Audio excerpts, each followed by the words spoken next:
Yesterday, we had a beautiful speech by Faris Damo about the meeting points or the crossing points of environmental activism and animal activism. And then we had Karl Hein tell us about the history of Estonian animal welfare movements. But as you have been very active in the recent animal advocacy scene, I think it's maybe interesting to talk a bit more about you and what you've done. And I know you wrote a book about how animal advocacy, the new wave actually happened. So I think we can maybe discuss this a bit, or what do you think, Kadri?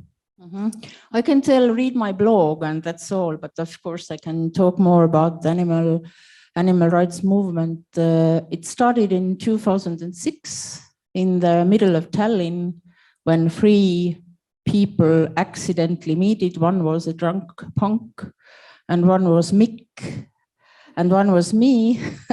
Who was the drunk punk though? Saara. You don't know all punks in Tallinn. I'm too young for this. And I'm too old, but I know everyone. And they were talking about radical animal rights movement. I didn't know about it because I had been in animal protection movement before, but more like doing it independently. But 2 months before that, I joined Animal Protection Society, which was founded in 2000. And they already had new books and new articles and new ideas. So it was very, very interesting. And since 18th of August 2006, I have been involved. Because in that night we decided in Vabaduse Plats with, I don't know, 1 o'clock by night or something, that there is going to be a movement, and there is definitely. So Loomade Nimel, or In the Name of Animals, wasn't an NGO in the beginning, because we wanted it to be really independent, not like registered official society. So we were, yeah. Why is this important? It's very important because we were very rebel and we didn't like the system, of course. It was like because some part of us came from Punamust, from anarchist movement, as it has been in different countries. We didn't want to be official just because to be really like independent of a system. I think this really resonates with what Richard White was talking about yesterday, this veganism and anarchism.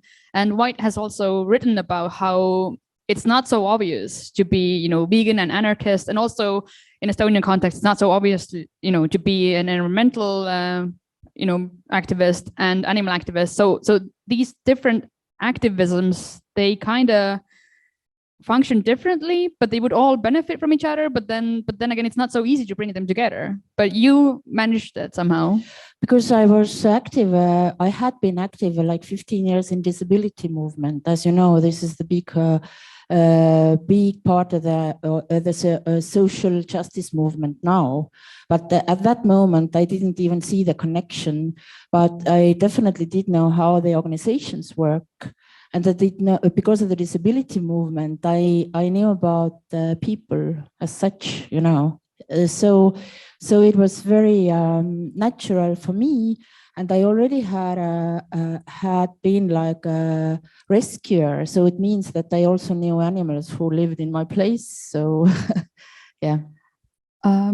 Just for those who don't know, including me, what is your professional background actually? Like, have you had any formal education, or have you self-taught yourself, or how did that work? I have self-taught, really. I have read books, nothing more. But I have studied almost all studium in philosophy and almost all in psychology and journalism. So I have been journalist quite for a long time. I'm very old, so I have done a lot of things, but I don't have one profession. And it's also, I think it's a very anarchist way to see things, because I really don't think that university education in this form as it is now is suitable for me. There are so many things what I don't like. I'm really sorry about that, but there are so many things I don't like. And it's even not about liking, it's just the nature of some persons. I was quite old and I understood that it's not my question, but there are many people who don't like this kind of system as well. So I'm self-taught, yes. And when we started in 2006 with the movement, then we started to educate ourselves, of course, because we went, first organization we went to get information was Oikeutta eläimille in Finland. Then via Animal Protection Society of Estonia, we went to Eurogroup for Animals, and we traveled a lot. From these days, I know I think only Tanel was there, because Tanel traveled maybe not so much, but sometimes with us as well.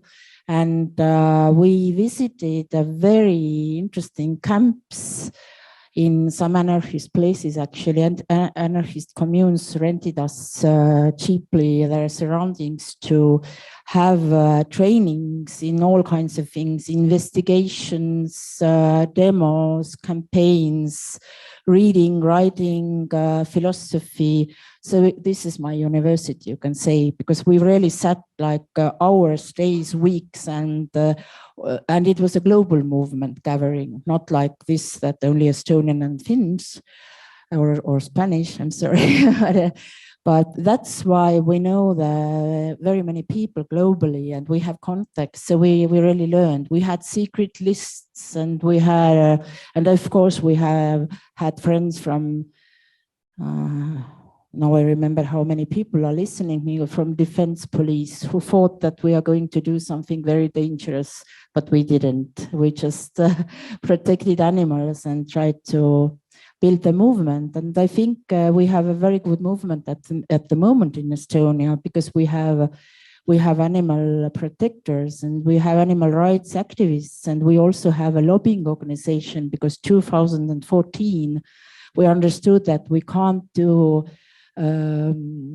lobbying, political lobbying under the name Loomade Nimel, because it was too rebel or too, it was labeled already, you know. So we made another organization called Loomus, what also means it's a very, very old word, and it has very many connotations in it, actually. But it's a good word to describe what we wanted to do. And then we built this Loomus as a brand, marketing this as a brand. So I know that there are very many people in Estonia who know Loomus as an animal rights organization, but they don't know that it's actually a word, you know, because it's a built-up brand and professionally so. So, and this animal rights group, who started in 2006, they joined with this lobby organization because, I don't know, they grow old or something. So we don't have a very like angry youth movement at the moment. I think we will have soon, or in a way we have somewhere hidden. But yeah, so that's just very small pieces of the story, what I have inside me. I have a lot of questions, but let's start from the last one that I just came up with. So listening to this kind of chronology of the animal advocacy movements, and you're saying that it's more like a branding and lobbying thing now, and it used to be more like direct action, more anarchist back then. Is it because the people, they're not like so rebellious nowadays, and you think, you know, they might be again? Is it just, you know, the state of things right now, or is it rather that the movement itself is maturing? Both, I think, but I think the most important thing is intersectionality. We don't need so angry and so direct animal rights movement at the moment. We need people who understand the climate crisis, environmental crisis, social changes, disability things. We need people who understand how this all goes together.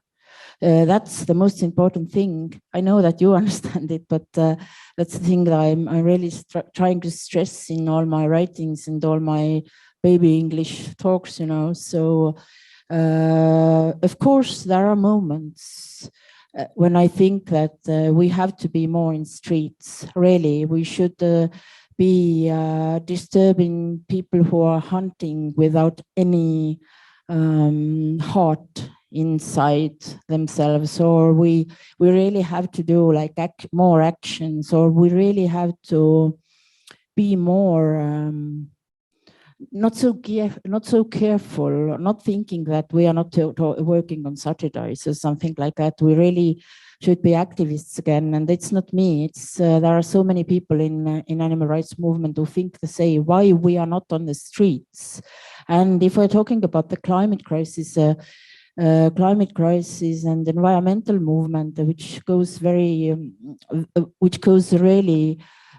together with today's panel, is that I'm not sure, and not only me, but there are many activists who are thinking that should we emphasize only on environmental, and isn't it the problem for animals again? Because we explain to the people that you should teach meat, or you know, but we are forgetting the rights of animals.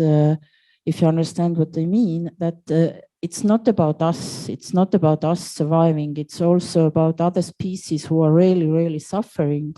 And we have to emphasize on this suffering more and more and more, because we don't talk so much about this crucial deep pain, physical pain, what they are in like every day. We are talking about like the planet is dying and so on. It's true.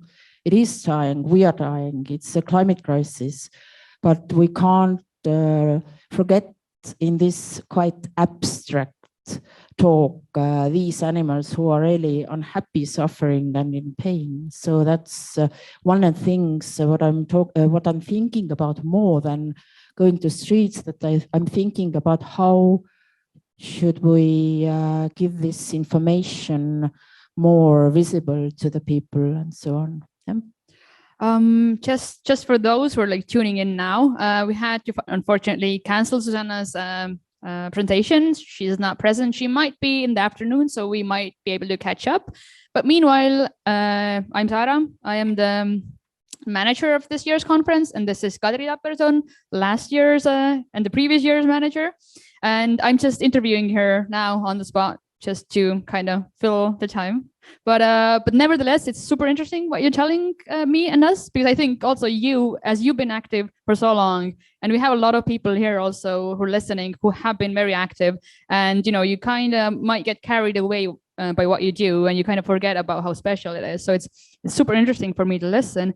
And I actually wanted to ask you, you mentioned that you're living in a very rural area. You're living on an island in a complete isolation, except for internet. So that's your channel right now. So you have your blog. Can you tell us a bit more about your blog? What do you write about? When? How often? How can we follow, support you, whatnot? Yeah, I have. I'm making to be honest, as I told some of my friends this morning, I'm making a social experiment. Is it possible if I gave so much to the movement, that movement gives it back? It's ironic, and I may be telling it too straightforward, but these at least half of the activists who are sitting here and also who are sitting in Zoom are my employers now, because they support me every month via Patreon, because they want me to write and to be active and to travel to Tallinn sometimes, very, very seldom, but still. And I'm writing about the books I read, the people I know, the processes I'm interested in, also intersectionality issues, social justice, also disability. And the disability issue is quite interesting for me again, because I have a adult son who is going to be blind and who is very who's not very disabled. He's a okay guy, but he's going to have a very difficult future because he's pre-born. How to say born too early? So this is my disability field connection via him.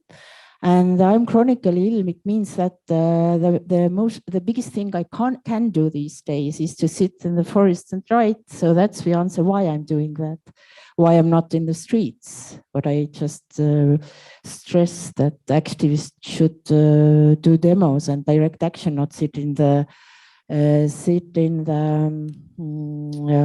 old cabin and read and write. And the other thing, what I do is to, I really try to become at least half or 50% self-sufficient. It means that I'm a forager and I'm trying to grow my food. And I still have 10 cats because I forgot to say that I had a pet sanctuary for 10 years, which was really crazy time. Don't do that in your home, at your home, never. But I had this sanctuary truly thanks to vegan food, because as you all know, how much animal-based food is thrown away every year, every day. And I remember one year we had very many cats. We used during the year 3 tons, is ton in English? 3,000 kilograms of meat in my own small sanctuary in one island. So it gave me a practical idea about what we are doing with our so-called food, you know. So that's what I'm doing there. I'm thinking, reading, taking care of my crazy cats. And maybe if I get a little bit better, we can start something like getting visitors again and to having some small meetings and retreats and I don't know how to do that because it's a very new plan. But as I have told many times, this old house is quite important in building a movement, because we had most of our meetings, trainings, and seminars and things there in a very simple surroundings, cooking our own food and doing things. Some food you can taste today, because today in the evening Annina will talk about traditional plant-based food. I'm very interested in it, and we are going to talk about taste a little. And this book she's going to talk about is going to be published in Estonian this summer, hopefully. They have some troubles with that because there are words we don't have in Estonian language still. And we also have they have some problems with that because the publishing house don't understand veganism fully, and they are trying to put in these kinds of words like poor food and you know, all these like we are self-destructive and so on. So they need some they need some time with that book. So yeah. I think you stole my question. I mean, because I'm going to run that panel later today. So that would have been my question to Annina. How's it going? Yeah, anyway. But ask, because I don't know. I just talk about all kinds of things I don't know so much about. So it's a very usual thing. So yeah, and if you're standing here, I'm just telling something. Maybe someone listens to me. If someone asks this Dan Kidby to answer my email, it would be very good, because you asked what I do. I want to do an interview on Tuesday with him. You know? I hope Dan is just there in the camera. Dan, can you hear us? Anyway, you're gonna stay here, but thank you. But it's still, I mean, we don't know if Katja is ready, but she probably will be, but she still has 4 minutes. So I'm going to ask one last question, maybe two if I have the time, but I have one question to you that we discussed yesterday with some younger colleagues, one of them an activist and one of them from the academy, and very strictly.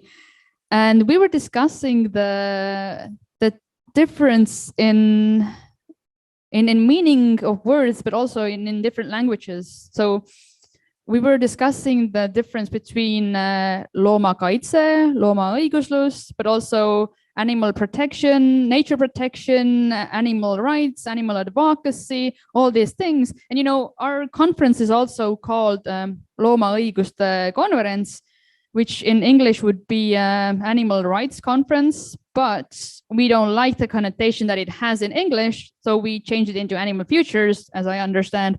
Do you have a comment on this? You know, because the movement has been super international. In this 2006 year, we just decided that animal rights is loomaõiguslus because, as we have in Estonian, this inimõiguslus word, you know. I actually don't remember why we ditched the animal futures. Maybe we wanted to have it too general, but loomakaitse means in English two things: animal welfare and also animal protection. So we don't want this connotation on welfare. That's why we don't use it so much. But in Estonian media and also special literature, or for example, in veterinarian literature, they use loomakaitse, animal protection, then like a general word, like a word over this all this topic. But animal rights is more about really rights, the animals' rights of the persons. So I'm not sure I understood the questions because it was quite wide, but yes, it's a topic, and it reminds me that we have one job to do that we are really trying to do one day when we have time, animal liberation dictionary or something. Yeah. So, and why we are not using animal liberation so much, I think because just people don't understand, but it's yeah, it's also, we just use loomade vabastamine in this context, and everybody understand who need to. So I think it's also always, you know, but like this divide between what you want to teach them, you know, new words, and what they already understand. So you kind of have to meet them halfway and talk about things that they kind of grasp, because animal liberation in Estonian, I think it doesn't really ring a bell at all. Probably they think that it's a book of Peter Singer, but it's not only in Estonia like this. I think it's a very typical situation in all kinds of fields who want to change something socially, like widely. I think it's the same thing in a disability field, that all this terminology and all this how to say things in which context. I remember in early 90s when we opened the disability field in Estonia, it was disaster because nobody understood what we are talking about. Nobody understood why it is so important to tell person with disability, not the disabled person, which is the easiest example to make. So it's also a question in, I don't know, nature protection, or I don't know, as cultural studies. Who understands what is cultural studies? What on earth you are? Let's not get there. And luckily for me, we're out of time anyway, so yeah. I'm gonna leave you. I think Katja is already waiting for her turn. So thank you very much for this interview.